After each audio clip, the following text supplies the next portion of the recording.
I love animals. Animals are my life. I listen to the animals. They have a lot of things that they can tell us, about being human, about being a better human, being more humane to ourselves and the world at large. So I've been doing this since I've been a little kid, just connecting in with animals and talking with them and hearing about their lives and working with them. So it's really, I don't see myself as special. It's just something that I've been doing for all my life. Welcome to Zestful Aging, where I talk with fascinating, talented, and inspiring guests who reflect on the adventures and challenges of aging and who are living their lives with vibrance and purpose. I'm your host, Nicole Christina, psychotherapist, writer, and fellow Zestful Ager. I want to invite you to my brand new free webinar, Zestful Aging. Here's how you do it. Many of my clients tell me that they're stretched too thin with too many demands upon them. They are just worn out. In my brand new webinar, I teach simple and sensible habits that will significantly improve your life now and help you age with vibrance and resilience. But it's important to start now. Don't wait until your body's distress signals go from a whisper to a scream. If you've followed me at all, you know I'm not about restrictive diets or boot camps. I believe life can be challenging enough. Let's appreciate our bodies and minds for the miraculous systems they are and take the time to take care of ourselves. Self-care pays big dividends now and in the future. And being well ourselves is the only way we can help those we love. And if you sign up now, I will send you my super Zestful Aging checklist, which I designed so you have clear guidelines right at your fingertips. The webinar is free. You can sign up at NicoleChristina.com. And as always, I appreciate your feedback. Well, I have my Jack Russell Terrier Sparky right beside me and my coffee in my hand. So let's begin. Today we have Wendy Vanderpool, who is a pioneer in the fields of pet loss, grief support, and animal communication. She is a 12-time international best-selling author and the founder of Center for Pet Loss Grief. She is a certified life and end-of-life and grief coach and holds a master's degree in wolf ecology.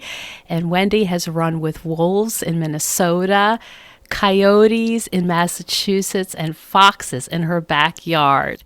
A warm welcome to you, Wendy. Oh, thank you, Nicole. I'm so happy to be here. I am so intrigued by what you do, both professionally and just who you are as a human. It sounds like you have a really unique gift. Oh, that's so sweet. Yeah, I love animals. Animals are my life. Animals are,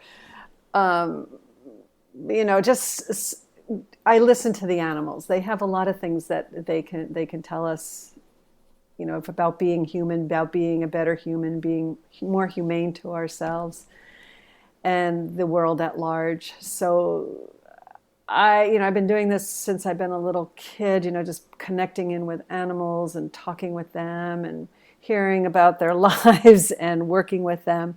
So it's really, I don't see myself as special. It's just something that I've been doing for all my life. It's like who you are. It's who I am. Yeah. What was your first experience realizing that, wait a minute, I have a gift here that other people may not also have? Yeah, I would say, my mom, reminds me that I've been doing this since I've been 5 years old, talking to animals. She would look out the window, the back window, and she would see me sitting on a log in the woods behind her house, and there'd be a squirrel on the log, and I'd be in deep conversation with this animal. So she reminds me of those stories. I just figured everybody did it. This is not, it's not, it's not different. This is the way it is. But I would say it didn't really happen again. I mean, I gave it up when I was a teenager, because then, oh my gosh, you were totally weird. And it was all about, makeup and hair and fitting shopping. in. Yeah, fitting in, being a Jersey girl, And it wasn't until I was doing my work as a wolf biologist, and I was out in the field, and many times I was by myself, and checking on our study animals in the wood, in the field, and so on and so forth. And I would start to get these sensations and these conversations, internal conversations. And I paid attention to them, but not a whole lot, again, And it wasn't until then, I kind of knew what it was, but it says, oh, well, this is just part of, being in the woods. You get sensations in the woods. Was it a sensation? Like, help me understand what this feels like. Is it, having a conversation with somebody else? Does it have a different quality than words? Yeah, it does. Animals like to communicate with us via pictures. That's their main and the easiest. So basically, I would get a movie camera, I mean, not a movie camera, Like a a movie, film. a film happening. And I remembered in one story in particular, one of my jobs, which I didn't really like, which was I radio collared wolves and so one way we did that is that we would live trap them and then tranquilize them and put the collar on them. And we had an animal that unfortunately got injured by the trap. So I was dealing with that. And I heard, but I also felt, and I also started, the first thing I saw was the animal, the pack, the wolf pack. And in my mind's eye, I saw exactly where they were placed. And so their pack, that was my first thing. Wild wolves are so incredibly quiet. I couldn't hear when I stopped and put my equipment down. I couldn't hear it, but I could also sense it, and I could also smell them, because in Minnesota it's pretty hot, and you can smell wild animals fairly easy. And I was just seeing this picture of deep concern, and this gut feeling was, I really have to take care of this wolf big time. This is a really important wolf. I wasn't practicing animal communicator at that time. At that time, I was a scientist. So I wasn't working from that place. I was working from the science, a caring scientist. So I said, all right, I'm going to listen to this for whatever it's worth. And excuse me, it just seemed it took off, and it really developed in my lifestyle and in my professional world.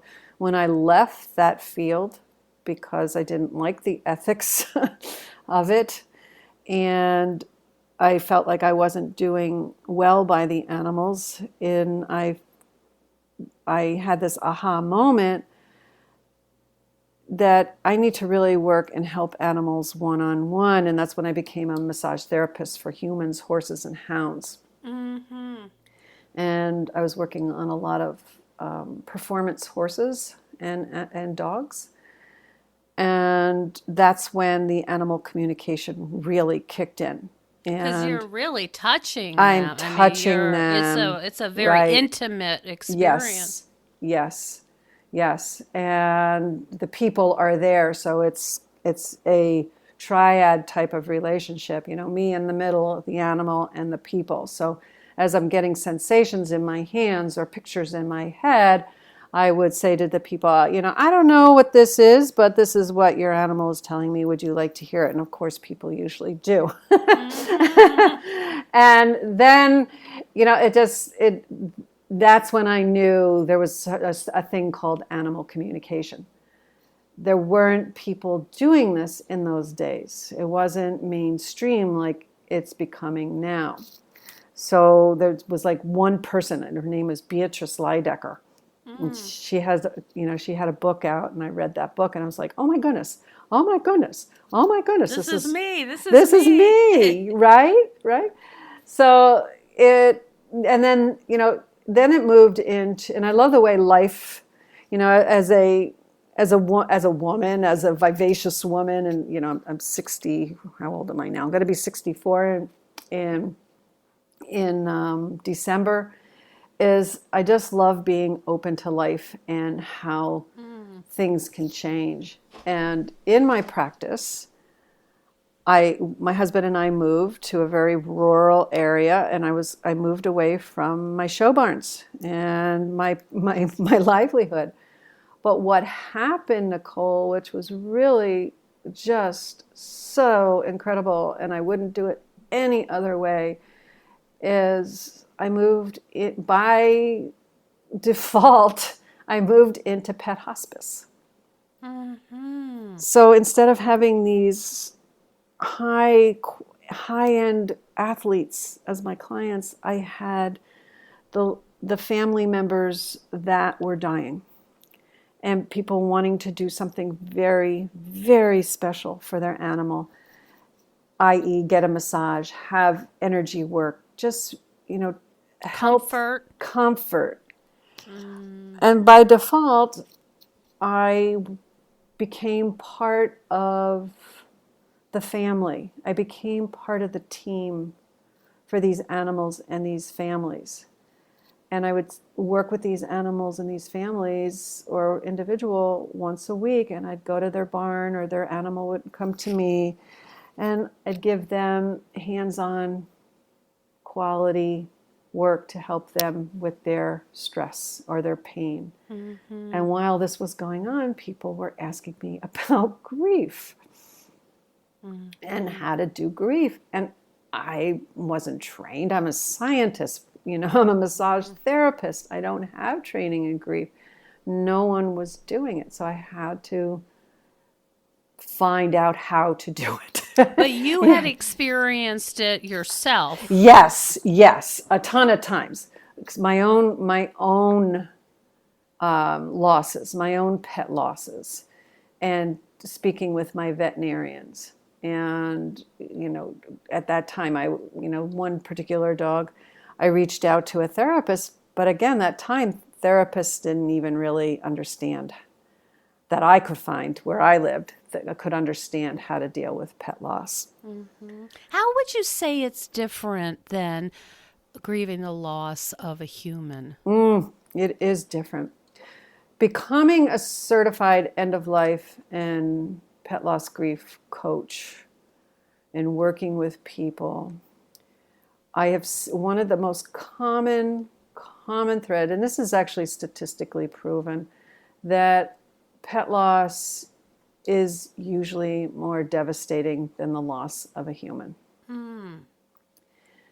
The obvious is that our animals, even cats, they give us something called unconditional love, which we all know about, that people that have had animals have shared their lives with their beloved companions. And this unconditional love, 100%, is when we lose that as humans, it's really, really tough. And you probably know this too in your work, is, we have people that we love, we have people that love us, but it's not the same as, there is judgment there, there is judgment. And it's not saying that this is right or wrong, good or bad, it's just the human condition. People ultimately will be disappointing at Yes, some point. It's yes, complex yes, and all of that, but there's a way. I'm thinking about it, as you're talking, the relationship. There's a purity there. yes, yes. Total purity. My dogs, I'll use my dogs for example. I come home, it doesn't matter what mood I'm in. They absolutely adore that I'm home. You know, I have an excellent relationship with my husband. Hi, honey, I'm home. Okay, hi. Doesn't come down to say hello because he's in the middle of his work, Yeah, sure. And, meanwhile, my dog wants to crawl under my skin, It's like, Yep. so when we lose that, there's that piece of our soul, there's a piece of that connection that we have with feeling human and feeling loved and feeling connected on some level to nature, in our own nature, in our own, the outer ecosystem and the inner ecosystem of our worlds. So that's what's so hard. And that's what's so raw with pet loss grief. And what creates that chaos and that sense of losing our place in the world. Oh my goodness. Yeah, and I see that over and over again, and it's not an easy or delightful thing to move through, but once we do that grief work, we get to rescue our hearts. We get to rescue our hearts again from the grief and allow it to feel joy and have new memories and new connections and see the gifts that those animals gave us unconditionally. What I see, and I know you must have seen this so much, is people being embarrassed by how much Yeah. they love their animal and almost like they have to apologize. Yeah. It seems like the world is divided into people who get it and people who don't Yes. get it. If you Yes. talk to someone who's lost their dog, you don't have to explain. But I think that's hard. I've seen that with my clients, that they're sort Mm-hmm. of like almost apologizing and saying, "Oh, I really miss, my little Joey," Yeah. and Yeah. it's been 2 years, but sometimes I still feel like I see him at the bottom of my bed. Uh-huh. Uh-huh. Yeah. Yeah. I talk a lot about that in all of my pet loss grief books in great detail. And one of the things is we have to find our people. It's pet loss grief is changing. It's becoming more accepted. Businesses, corporations are giving pet loss grief days. Mm. Yeah, which is awesome. There are more and more support groups coming up, here and there online at veterinarians' offices. And that is what I really talk about a lot, is how to find your people. And they're probably going to be people that are not your best friends or your family members. These are going to be the least expected. And pet loss grief does not need to be done alone, because there are people out there and willing and understand it and are not going to look at you with like you have two heads or three And heads. right, how You do know? people access those like-minded people? Yeah. Well, if you're on the internet, I have a great Facebook group that people can join, Ah. and it's Pet Memorials dot Center for Pet Loss Grief, and we're a small, active, supporting group, and we help each other, and it's really nice because people they can feel at home there.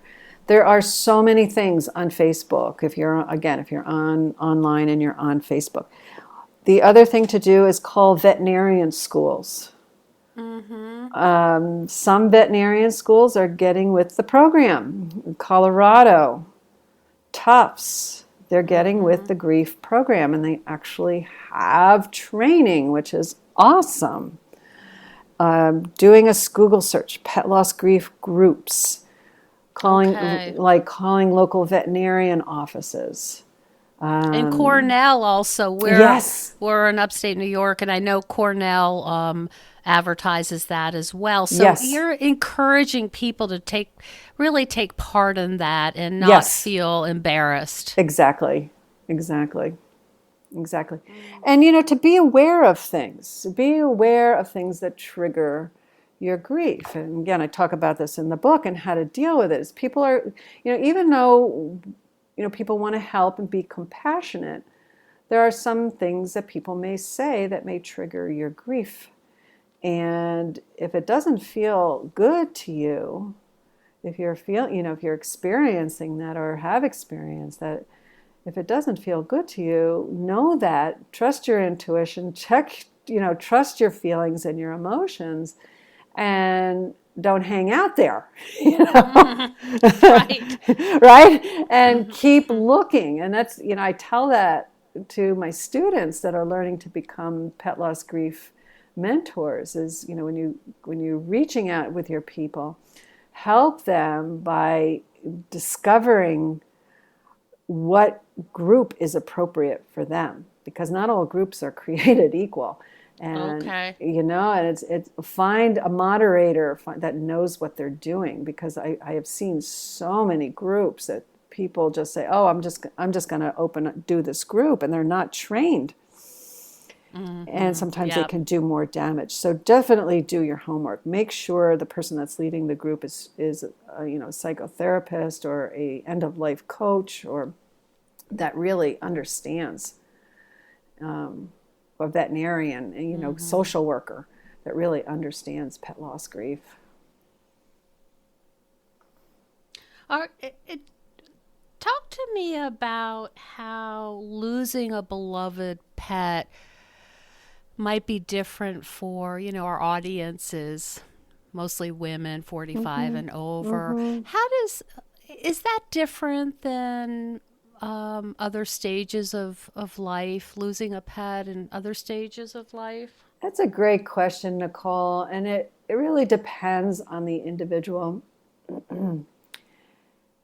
and the unique experience they have or had with their companion.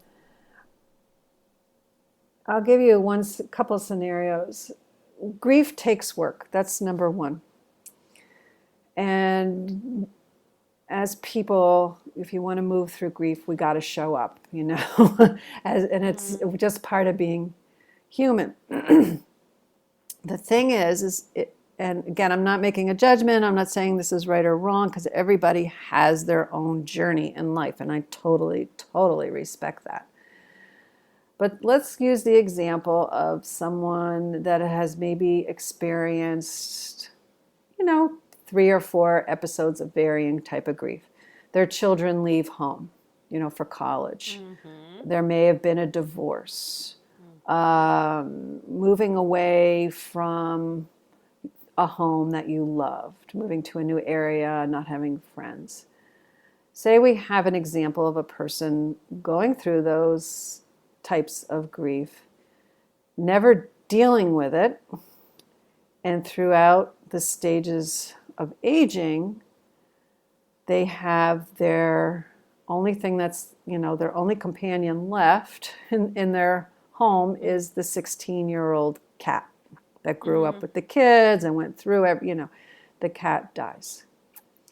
What can happen in that situation, and you know this as a therapist, is we have the unresolved grief, and all of a sudden this pet loss is huge, absolutely huge, because the work, wasn't acknowledged. The grief, wasn't acknowledged, and it was basically kind of, and we all do this. I've done this myself. Is we stuff it because it's ugly. Grief It doesn't feel good. It doesn't feel good. Who wants to go there? We want to feel good, so we push our grief under the rug. But as we age, if we have that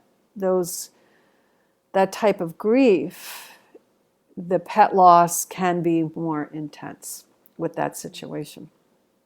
Or say we have, superhuman Sally, who has the same situation, but she took grief by the hand and said, all right, hi, grief, okay, so my kids go to college. Kids do that. That's their life, So, okay, I'm divorced. All right, so grief, let me have it. I'm going to mourn my grief. I'm going to do the work. I'm going to feel it. I'm going to go through it, and I'm going to learn. I'm going to become friends with grief. All right, then the cat or the 16-year-old companion dies. Will that person still feel grief? Yeah, of course. Will that person have as much grief? Probably. But will they have the tools? Yes. Mm-hmm. So the difference is between the first example and this example is the second person has the tools. So they will be able to recognize, okay, well, I'm biking, say this person's a cyclist, right? And she's biking and she all of a sudden starts thinking about her companion, gets really, really, really, really angry, gets off her bike and says, all right, okay, this is a normal feeling. I'm going to go in the woods and I'm going to scream. This is how I'm going to deal with my anger. So it's recognizing the stages, the emotions. What's normal grief? What's abnormal grief? Mm-hmm. Knowledge is power. That's a corny cliche, but it's so true. And it filters into pet loss grief as well. Hello, Zestful Agers. First, I want to thank you so much for your enthusiasm and interest in the podcast. Words cannot really describe how fun it is to make this for you. We are now in the tens of thousands of downloads, and Zestful Aging is still very young. We've heard from inspiring women from all over the world, and I hope it has made your life richer and helped you be more zestful as you navigate aging. In addition to being fun, making a weekly podcast is a surprising amount of work. So I want to encourage you to become a patron today. It's the way I can continue bringing you in-depth, thought-provoking interviews without sponsorship, aka commercials. And I've added a special free gift just for being a listener to the podcast. It's called My Best Ever Self-Care Manual. And again, it's based on research and my 25 years experience as a psychotherapist. So hop on over to patreon.com/zestfulaging and download the free manual. And while you're there, donate what you might pay for your cup of coffee today. It will make you feel good. I promise. Mm-hmm. You talk about the tools, and I know that one of the things that you help people with is writing love letters. Yes. Could you talk a little bit about that? Oh, yes. Love letters. I love love letters. Oh, my goodness. They're the best. And these can be done at any time. They can be done during pet hospice. They can be done after your pet dies. They can be done 10 years, 20 years, 50 years later. It does not matter. And I encourage my clients and your listeners to get out a piece of paper and start writing if you so choose. What love letters are wonderful for is, and probably the best healing, there's many different things that I use love letters for with my people.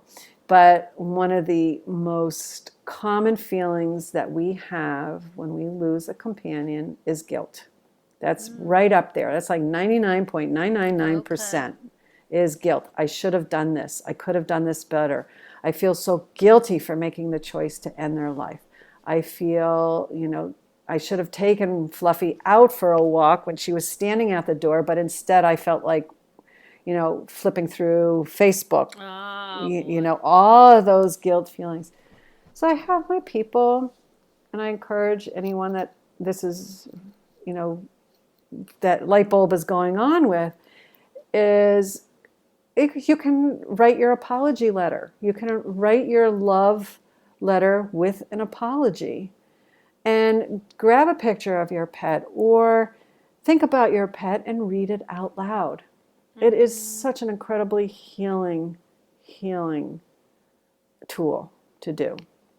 And in your work with communication, and your medium work, do you have a sense that part of them, their essence, are there to receive that? Oh, yes. Oh, yes.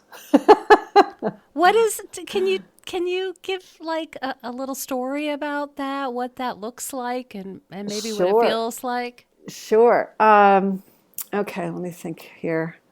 Which one in particular? I actually have a book around that. It's called Animal Wisdom, and it deals with the love shared between the person and their animal. And I'm just trying to pull up one that's really clear, that is significant. But I'm thinking about a situation where I also get invited to euthanasias. So You don't hear those two words together too often, no, in a you don't. sense. No, Oh but gosh. it is. I feel very honored when I am because I hold a very, sacred space for the family as well as for the animal, and it's wonderful to work with vets that are open to having me there. And one of the things at euthanasias is people are really afraid. There's a lot of fear of making the right decision. I help people communicate with their own animal, to feel it with me. And the animal, I'm not guiding this by any means. It's the animal that's guiding it. And this is what your animal would like you to do. Your animal would like you to, you sit here, and you sit here. And maybe I'm thinking of this one, the most recent one was this basset hound, and he wanted everybody to hold a paw. So, and that's what he said, please tell my people that I want everybody to hold my paw as I move over, as I transition over. And so it's little things like that. Or they'll ask me, could you put your hand on my back? Could you put your hand on my hip? Could you, put your hand on my head? Could you have my mom put her head on my head? So they show me that and they ask me that, and they'll have special requests. Can you maybe, massage my shoulders? And they're aware that they are going to Yes, be. yes. They are. They are aware, yes. And I have never, ever, ever had an animal say to me, it's not time. And part of that is because I work very closely with, I'm not a veterinarian. I don't make those decisions for people, but I will help people with where their animal's energy is at. Because that's up to the veterinarian and the pet person, not me. But I can guide that from what the animal is saying. When you have had one of these incredibly emotional and touching sessions, what's the rest of your day like? Do you have to go take a nap or be in nature or rest? I mean, it sounds like such a powerful and deep experience. Oh, I love that question, Nicole. That is such a great I question. can't imagine you just saying, okay, I'm going to go grocery shopping now. And, I mean, those two things don't go together. They don't go together, but in some ways they do. I love to grocery shop. I don't like putting groceries away, but oh man, set me loose in a grocery store, yahoo! Okay. But I talk about compassion fatigue and burnout, and I talk about that in my book for pet care professionals. And I work with veterinarians all over the country and vet techs, and how to be end of life safe is what we call it. Do I get compassion fatigue? Oh yes. Do I have moments where I could feel like I'm approaching burnout? Yes. but I have to take care of myself. And the times when I forget to take care of myself, if I have something, if I have a book deadline or something, and I'm not meditating, I'm not preparing the energy, I'm not disconnecting from the energy when I'm done, is, yes, it can be really intense. I see this as one of my jobs is I hold a container. I hold a space, I hold a container. And what goes in that container is in that container. So while I'm there, I'm organizing the container. I'm working with the animal to fill that container, but I don't take that container home with me. That sounds like something that you would learn by experience. Yes. Yeah. Yeah. Yeah. Yeah. My morning, if I'm going to say tend to euthanasia, that's all I do as far as pet loss grief for that day. That's it. That's all. And That's how all. would you prepare? So you would be meeting your clients and the animal at the vet, or not necessarily? Not Would they? necessarily. So what I do is I get up, depending when the appointment is. I get up, I do my meditation, I do my writing, I do my exercise, I take care of me, and I eat well, healthy, no sugar, no caffeine, because I know that sets off my anxiety. So on a day like that, I'm not going to eat any sugar or caffeine. I also connect in with my spirit team. So I do that at home, and I connect in with the people spirit team when I'm home before the appointment, and I connect in with the animal. When I arrive at the either veterinarian office or at the home, I go, I am always constantly checking in on my spirit team, making sure I have my team with me, who's going to help me be end of life safe. It's, my spirit team who never gives up on me, who's got my back. And this is a team that you've worked with for a long time? Yes. Or that, Yes. okay, so you're familiar, you know them, they know Yes. you. Yep. Okay. Yep. And so then, then the process begins. And do I get emotional? Yeah, I cry, I don't take over because it's not my space, but I usually have had or still, and obviously still have a very close relationship with this family. When I leave, I disconnect from that container and from the energy. So I have a little mantra, a little prayer that I do before I leave the room.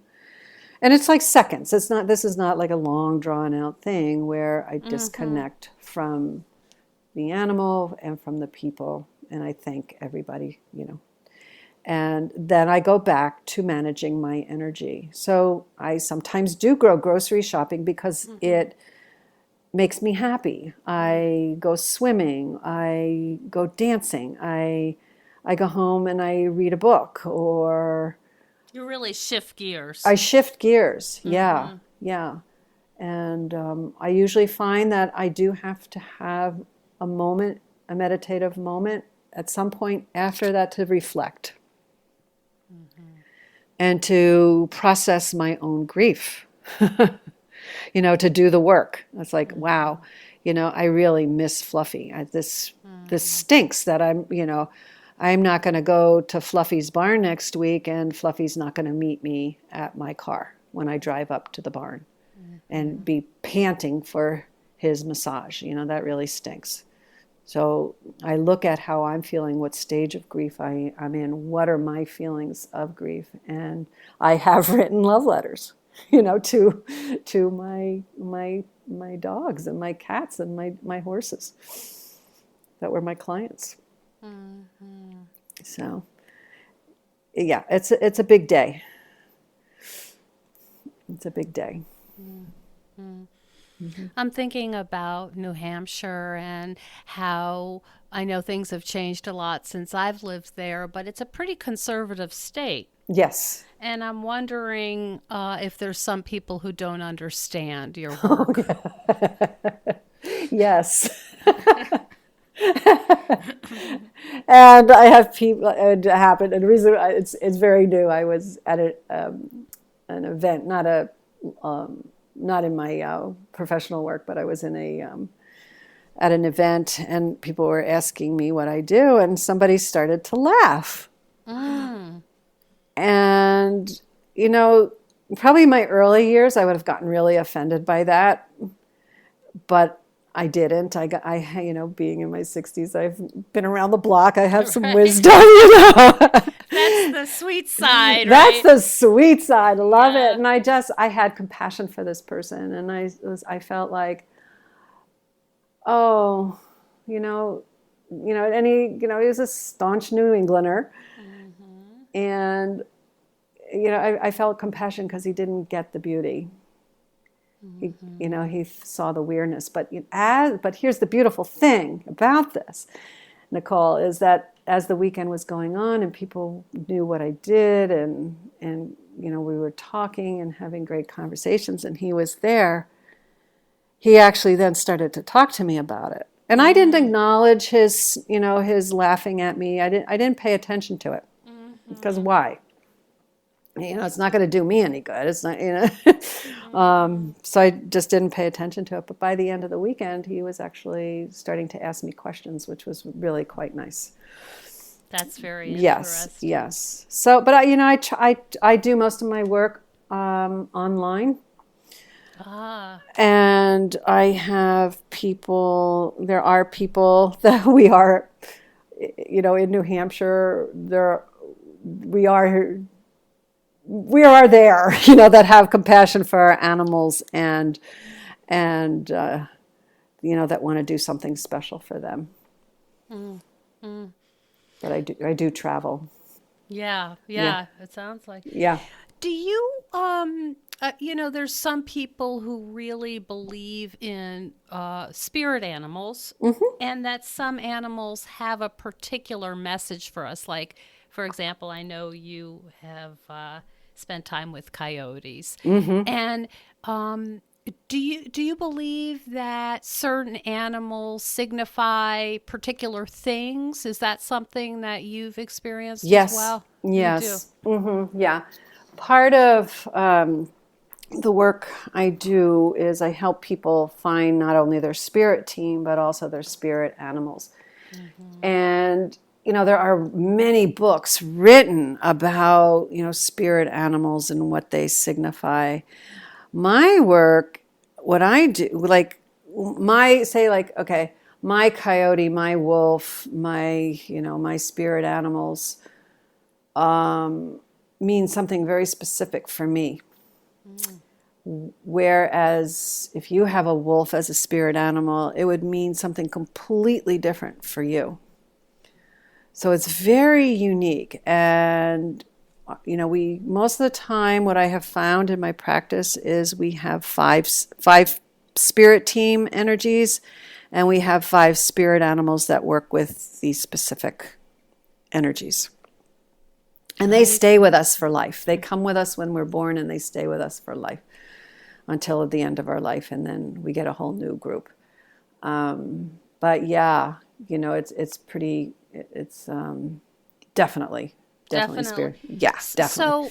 So, the other day I was walking my dog, as I do a lot, and I saw a coyote, which was it's just, I'm a big fan of canines. What can Yes, I, yeah, I know, and right? they're so impressive and Aren't they? beautiful. Yes. And so I guess the question I have for you is, would that be a time to interpret, okay, what are you saying to me? What's the Sure. message? Sure. And then you would sort of listen in.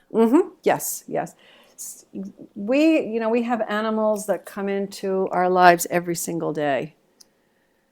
And that doesn't mean that they are part of our main spirit team. They could just be a guide.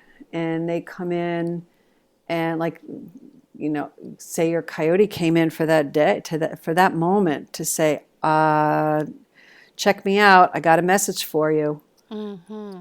And it could be a very simple message as to, are you looking at your resources? Are you seeing all your resources for you? Are you comfortable with how you're surviving in this world, and in your environment, or in your practice, or whatever, in your life purpose? Mm-hmm. Yeah, and it could be anything. It could be a wasp. It could be an ant. It could be, Mm-hmm. an elephant. No matter where, animals come in, and people come into our lives for reasons, and to, help us with some of the things we need to work on. Yeah. Yeah. Wow. Lots of really great stuff. Is there a way to, I feel like this might be a tough question, but is there a way that people can communicate to their animals how important those animals are to them besides the usual sort of petting and scratching and treats and stuff? Is there something that you do to really connect on a deeper level with your pets? And I'm talking about people who don't necessarily have your gift for intuition and, Uh-huh. and being a medium. Yeah, that's a great question, and it's multi-leveled. We do all. I'm not special. All right. The reason why I do what I do is because I made a choice to exercise it and develop. It's like going to the gym, right? I practiced hard. I drilled, so to speak, my connections. I learned how to listen and interpret my messages that I was getting. So it's something that we all innately can do because we have it in our DNA. It's it's one of our senses to be intuitive, but we've lost it because we don't need it to survive. But in my opinion, we do need it to survive. And it's being drowned out more with Yes, so much noise. it is. It is. It is. So, yeah, the petting is great. The treats are great. Our animals, of course, love that. But when people contact me to, for various reasons, to work with them and their animal, most of the time the animal is just plain old darn frustrated that we as human beings are so thick and stubborn and we don't listen to what they're saying. Okay, for instance, you've got a counter surfer. Mm-hmm. And this was not a behavior that you had all the time, but all of a sudden you've got a counter surfer. Mm-hmm. And you're like yelling at the dog, and doing all this stuff. But in reality, when you have an animal communication session, this counter surfer this new behavior is actually a signal that maybe, you've got to get rid of that boyfriend, or you've got to, take your child aside and say, I don't like the way you're talking to me, or something like that. These are signs that they give us. If we don't listen to that counter surfing can become a behavior that we just they can do just so much. This is what I see and what I hear in communication sessions. My forte is more on the health, what animals like, what they need for their health and how that corresponds with the person's health. It's kind of interesting in that way. Mm-hmm. For me personally, again, I'm only human. I don't walk around with, talking to animals that I haven't been invited to speak with. So when I got my new dog, Addie, that was definitely divine intervention, that whole thing. And I was going to do it a little bit differently with her and with training and with listening to her. And I see, she's my study animal because I have her every day. And I have seen the difference of what I'm very active in obedience training and scent training and agility with her. But it's on her terms. I don't push. I make sure we're connected before we go. She's very intuitive, and she's very sensitive, and she takes in all the energy around her, which then affects her. Before I show up for a class, I do a hands-on or a mental energy clearing with her and a buffering so that she doesn't absorb. If I forget to do that, which I do sometimes, is I see the difference. I said, oh darn, that's why she's not doing, because I didn't buffer her. I didn't prepare her. So I take her off to the side and I do the work, and then she comes back. So it does not, you don't have to be advanced. You don't have to practice it. It's an awareness and breathing with your animal. Breathing with your animal and letting them have some control. I think sometimes as people, we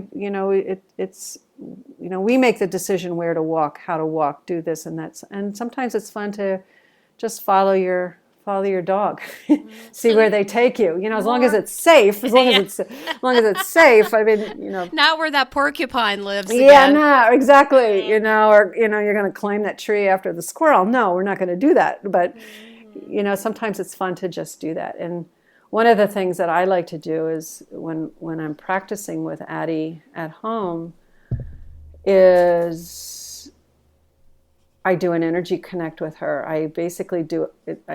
Everybody can do this. That's listening to this, is you just visualize tunnel vision. And say you're doing, your dog is 10 feet away from you, and you have them on a downstay. Mm-hmm. Take everything that's in your peripheral vision and just fuzz it out. It's not there. And create a tunnel of energy, of vision, of clarity, that everything is in focus between you and your dog. Mm-hmm.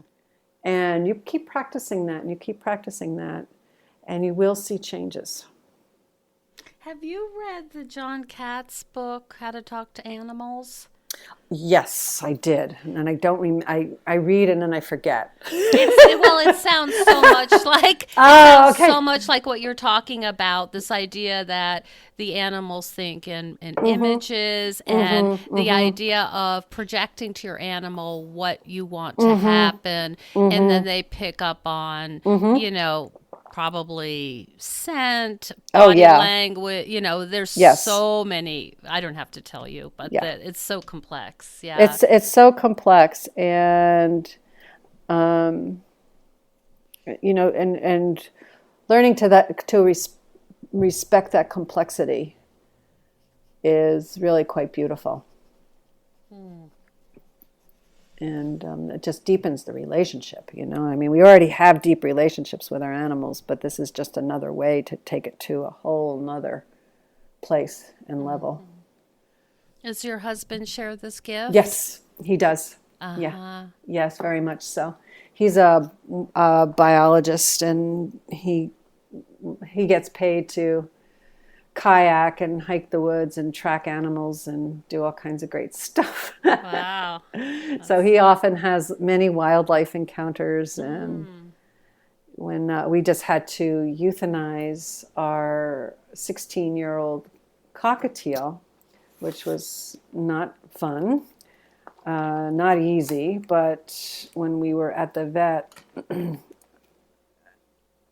there were definitely signs that it was the right thing to do. And, Rick was picking up on them, and I was picking up on them. So yeah, I feel blessed that I have a husband that's into this as Yeah, well. it's such an important part of your identity. I think it Yes, would be hard to find, to be right, with someone who's didn't get right, that at all. right, right. So about who you are at the core. Exactly, Yeah. exactly. Yeah, Well, I feel like we could talk for hours and hours because I there's so know. much you do such interesting work, and I think my listeners are going to really love hearing about this because it's sometimes they don't want to talk about it. Sometimes No, they feel a little bit maybe even ashamed that they're exactly. still longing for the company of their Mm-hmm. fluffy Mm-hmm. and that. Mm-hmm. So, is there anything that you'd like to say, sort of to wrap up? Any advice you'd like to give? Yeah. Yeah. Yeah. I'd like to share with your listeners is, when you're grieving, two things. One is about grief. When you're grieving, know it has a beginning. Grief also has a middle, but grief does not end, and that's okay. And so those feelings of, you should be over it, or you might feel weird, 2 years later that you're still grieving, that's okay. That's totally normal, and that you're not alone in that feeling. Mm-hmm. And the other thing is for us women that have gone through menopause and life is great, is, most menopausal women, our intuition is at its height. So Oh, okay. yes, yes. So, you know, listen to your intuition, ladies, because we've Mm, got it, and use it. okay. I had not heard that Yes, before. yes. Is there a particular reason why intuition is at its height after menopause? I don't know. It's just I don't know the exact reason, but I've Mm-hmm. just have noticed that in myself how strong it became, and talking with other women Mm-hmm. that are, practicing intuitives and on some level, that how much stronger it became. It's probably a hormonal thing, right? Something, yeah. Yeah, the body isn't maybe distracted by doing that whole, Right. ready for pregnancy. Right. And so it has Right. more bandwidth. Right. Exactly. That's a good way to look at it. We have more bandwidth. Right. Where can people find you if they want to learn more about your work? Okay, I have two websites. I have one called centerforpetlossgrief.com. That's a great Mm-hmm. place to start. Okay. Or you could go to my other site, which is my name, Okay. wendyvandepol.com. And Okay. Nicole, you'll have that printed, I'm sure, so people can see Yeah. that. Yes, I will. Yeah. I so appreciate Oh, your wisdom. great. It's just been so lovely to talk to you about all these aspects of our relationships with our pets and what they really mean to us and how important they are. Well, Nicole, I really appreciate you reaching out to me. And I just love speaking with you too. I felt like I was speaking to a friend at a coffee shop. It was great. Thank you so much for joining us on Zestful Aging. I love to hear from my listeners, so send me an email at NicoleChristina.com and tell me what you'd like to hear more about. I would also greatly appreciate if you could hop on iTunes and rate the show. Ratings help other people find the podcast so I can share all these good, juicy interviews with others. I would also invite you to become a patron of the Zestful Aging podcast. Hop on over to patreon.com/Zestful Aging and consider making a small donation. You will be eligible for insider-only goodies and behind-the-scenes information, and it'll help you feel good knowing that you're contributing to the Zestful Aging podcast. I'll look forward to sharing more juicy interviews next week on Zestful Aging.